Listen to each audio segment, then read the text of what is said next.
Greetings and welcome to my very first video watch review. Today I'm going to be focusing on the Armand Nicolet JS9-44. Before we get started with this review, I thought it would be important to kind of cover a brief history of Armand Nicolet, because here in the US, most people aren't aware of the brand or know really anything about them, which I think really affects the values of them here in the US.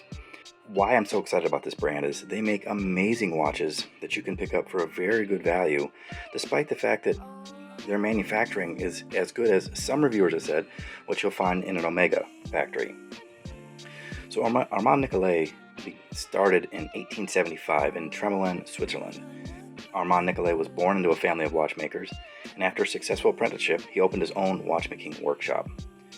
He was very successful in his career, and when he died in 1939, his son Willie Nicolet, assumed the reins of the family enterprise, and he developed it to be one of the most important production facilities in the region. Fast forward to 1987, Willie Nicolet met a man named Rolando Braga, I hope I'm saying everybody's name correctly, who was an Italian entrepreneur. They created a strategic partnership together to keep the brand going and to really continue to grow the brand. And to this day, it is still an independently held watchmaking company by a group in Switzerland, and Rolando himself is still the managing director. So what you have is truly an independent watchmaking company based in Switzerland, not part of this big Swatch monster, making really incredible watch pieces. So let's talk about this watch. So first of all, let's just get the specs out of the way. The watch case is 44 millimeters wide, it's 13 millimeters thick, it's 24 millimeters lugs that taper down to 20 millimeters. It's a 50 millimeter lug-to-lug width, but it wears much smaller due to the inverted mid-links. Okay, so what I love about this watch, for starters, the movement inside. Now, the manufacturer is a little bit cryptic on what's inside. It's either a Sellita SW330 or an ETA 2893-2. I understand that really the Sellita is just a clone of the ETA. My gut is that in this particular model, I have the Sellita movement because the wind is just so quiet. And I have several ETA movements, and I have one other Sellita, and they're both very quiet on the winding. So it's a very smooth and quiet winding movement, and it is, let me get that, let's just prove that.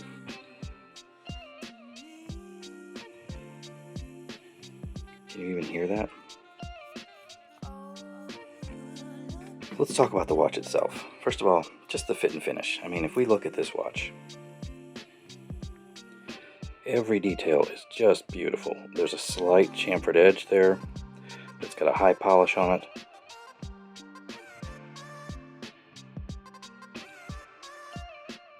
The finishing is beautiful throughout, and as you can see here from this profile view, even though it says 13 millimeters high, on wrist, it wears much thinner because of the way they cut the case. It really is a great watch, and especially with the sloping ceramic bezel. The fit and finish is just amazing on this watch. And what also is nice is this bracelet. It's a full 3-link,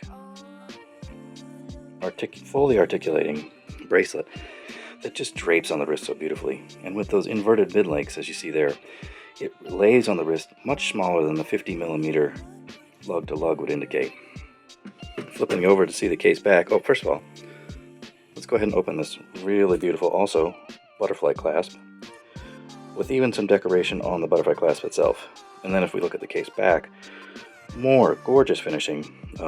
This is a logo that they use apparently through their diver line. Gives all the indications back there. Sapphire crystal, 300 meters depth rating. Just a beautiful case back.